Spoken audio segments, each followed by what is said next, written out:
Si quand on veut ça, la salle dans le laboratoire, tout tester.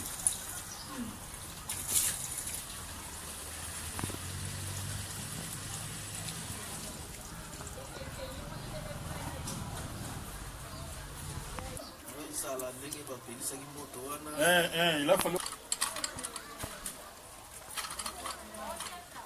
Comme ça, demain ça passe déjà. Pour la première opération, ça commence par l'entretien du robinet. Il faudrait qu'on entretienne les robinets.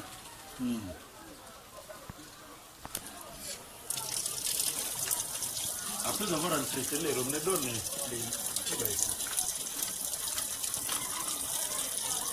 nous prélevons de l'eau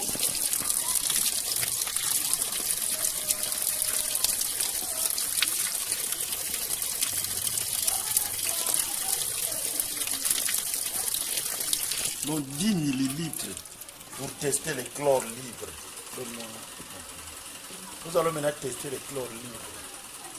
Les chlores libres, c'est l'élément important qui nous permet de savoir si l'eau a été bien protégée dans la canalisation.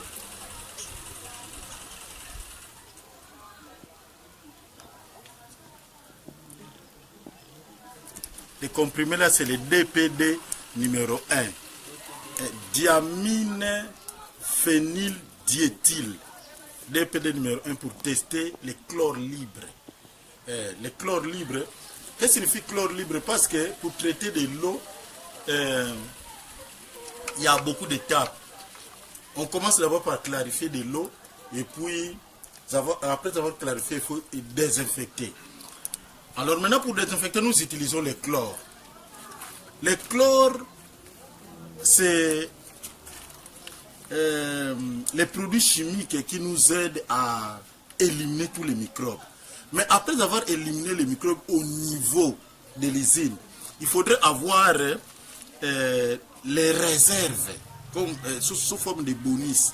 Alors, le rôle, c'est pour protéger l'eau dans la canalisation. Donc, combattre la pollution de la tuyauterie, les chlores libres. Alors, maintenant, nous avons prélevé, vous avez senti le virage. Et le virage, maintenant, nous allons tester. Donc, après avoir testé, ça nous donne 0,2. Donc, il y a 0,2 mg de chlore libre à la sortie. Ça, est au niveau de la bonnée. Donc, au niveau de l'usine, c'est recommandé, il faudrait commencer par 0,5 de 0,5 mg à 1,2 mg par litre. Alors, chemin faisant, le chlore continue, par exemple, là où il y avait une fuite. Nous savons que le milieu favorable pour la multiplication des microbes, c'est l'humidité. Après, s'il y a une fuite qui se déclare, les microbes peuvent s'infiltrer, s'introduire dans la canalisation. Mais vous en faites pas, il y a le chlore libre qui continue toujours à tuer les microbes. Voilà, au niveau de l'usine, nous sommes sortis avec 1,0. Maintenant, ici, nous avons 0,2. Donc, vous venez de voir que je viens de consommer de l'eau. Donc, je consomme ça dans toute quiétude. Je sais que comme il y a le chlore qui se voit encore, donc l'eau est vraiment désinfectée. Mais c'est ça. Ce test-là est fait par secteur ou bien dans tous les robinets? Nous ciblons les secteurs? Nous ciblons les secteurs. Donc, par exemple, nous avons commencé, aujourd'hui, on a commencé par Sekambote. On a commencé par Sekambote. À Sekambote, nous avons prélevé dans...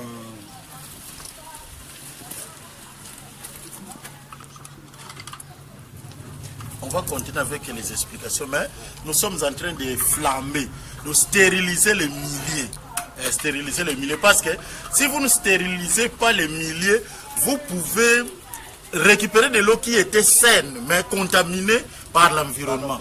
Donc nous devons commencer d'abord par stériliser les milliers. C'est ça que nous faisons. Après avoir stérilisé les milliers, maintenant, nous allons faire notre prélèvement. Donc vraiment un prélèvement aseptique.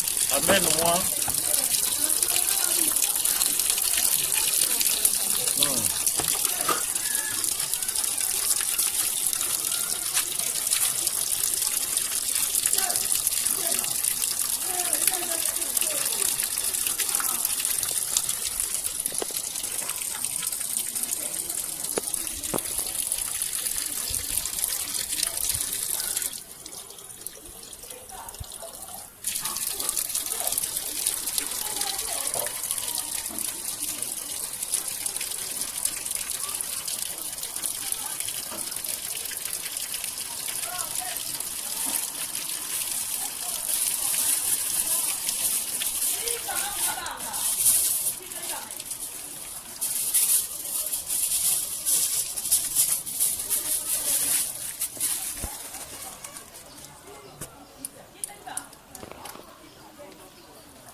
nous avons fini notre prélèvement. Je ne sais pas s'il y a des questions à poser. Ok, donc c'est la raison même de ces services ici. C'est la raison d'être de ces services. Donc nous devons voir s'il y a, les chlores n'existent pas. Mais or, au niveau de l'usine, il y avait suffisamment de chlore. Donc nous devons comprendre pourquoi pourra qu'il y a des fuites importantes dans le secteur et puis il y a des microbes qui ont absorbé tout le chlore. Alors, nous devons vérifier. Si nous trouvons qu'il y a... Nous remarquons qu'il y a des fuites, nous allons alerter les services réseau pour venir vite intervenir. Et parmi les... Pas le chlore. Nous avons, il y a la chaux. Il y a la chaux qui est une base. La chaux est une base. La chaux commence d'abord par neutraliser l'eau à partir de l'usine. Mais hormis cette neutralisation, la chaux protège l'eau dans la canalisation. Quand vous cassez une conduite, vous allez remarquer une couche. C'est ça qu'on appelle la tartre. C'est la protection. Donc, une couche qui se forme dans la conduite pour protéger de l'eau contre les rouilles. Même la Bible dit, mon peuple meurt par manque de connaissances. Il y a des gens qui sont nés à Bouma, grandis à Bouma, mais qui n'ont pas eu le courage de chercher à pousser leur curiosité en visitant l'usine de traitement d'eau. Il y a des gens qui viennent visiter l'usine de traitement d'eau, en tout cas, après la visite, ils nous disent que nous devenons vos interlocuteurs auprès des abonnés. Donc nos abonnés consomment l'eau avec quiétude. Vous êtes témoin, je viens de consommer de l'eau ici. Après avoir testé, j'ai trouvé que l'eau est potable. J'ai consommé ça sans problème. Nous sommes à leur service. Nous sommes en train de travailler nuit et jour. Il y a les agents qui sont à l'usine pour traiter de l'eau. Et puis nous sommes là pour les contrôler. C'est comme l'eau c'est dans la région. C'est ça que nous faisons. Monsieur Joël Maïndou, le laboratoire de la région. Présence yange. Betume kuiza samuna kubaka maza.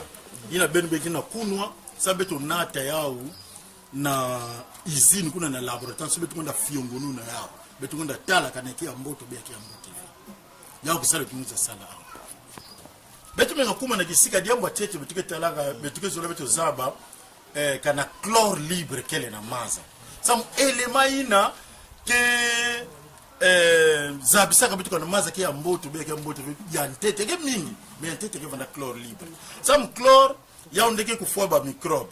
Alors na manima ya kufua microbe na izini ndambo chlore ke bikana maza samu na nzila ya kusa continue kubatela maza na nzila pe kufua ba microbe na nda anda kutana yo na nzila.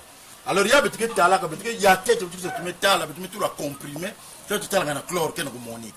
Alors tu metala chlore ke na kumonika. Alors betuke bandelere ya yi kuyoka kisika yabe bokula ku flamber. Betume flamber ça mona kufua microbe na bona au na environnement avant betu banda ku prélever. Alors betume masa yoka et puis betume prélever ben nous mona avant même na kubana ben fona tete kuteka kusukula maboko na alcool ku désinfecter maboko.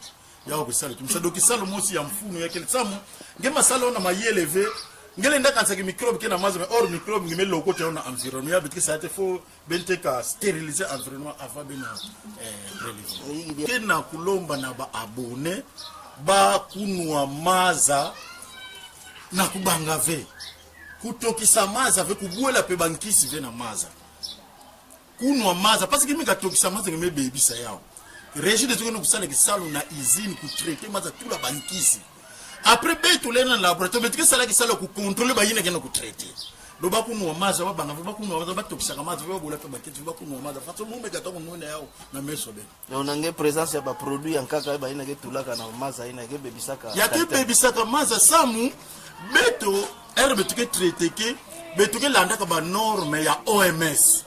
Alors maza bebi mokuna na ba norme ya OMS. Mais là, il y a des gens qui ont des en dehors, il y a des normes, il y a des excès, il y a des oligo-éléments qui sont excès. Il y a des traiter les parce que traiter c'est les normes. Non, ça c'est un autre service.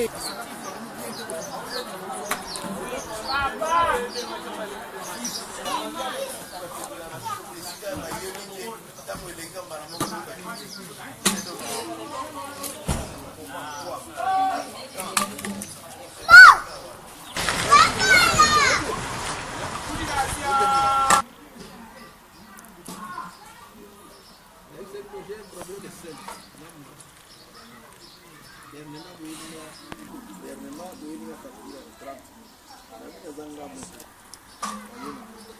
fois-ci, ayez sous la veille, la voix, la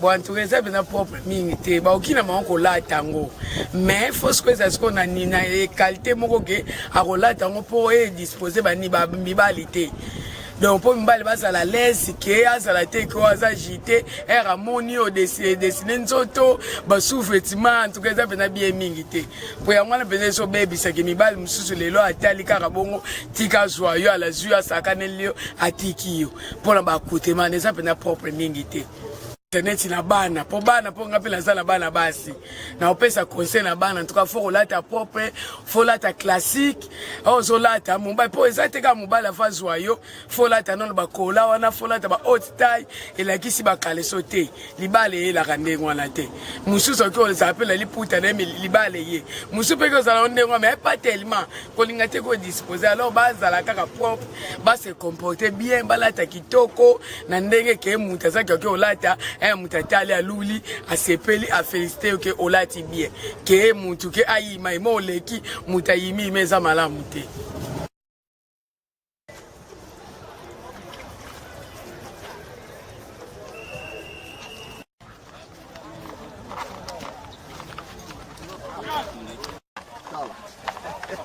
Yana mona.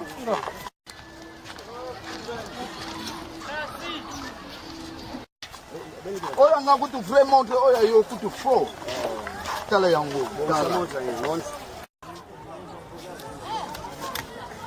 Je la ba filmer.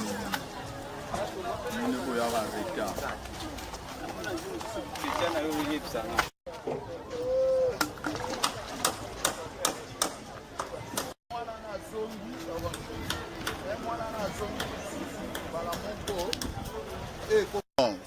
Difficulté au biso tozomona awa presque so totali na ndenge ke bambula oyo utsikoleka esi etondiseli biso deja mabele esika pende ya kotia pende ya pompe ya malunga tozomona ngo lisusu do yango nde difficulté oyo eza na biso donc bapesa biso kaka ba aide poso totali ke ondike bapon o mususu oyo leta atia mususu pe ekenda na ngodo na bambula kasi oya biso so mabaye ekei bapike nango etikalaka kaka esengeli ke kotia lisusu mabaya mususu mpo bato bazwa moye ya kolekela ngo kaka nde tosala oyo ya masembo yake po kisala avec difficulté à tango mvula parce que mvula megakuja maintenant bientôt mvula yanoka bana classe ke vona difficulté mingi kulutao alors kana ti vraiment beti kana kolomba na leta quand il doit kulenda kavuanda que vraiment que basa la beti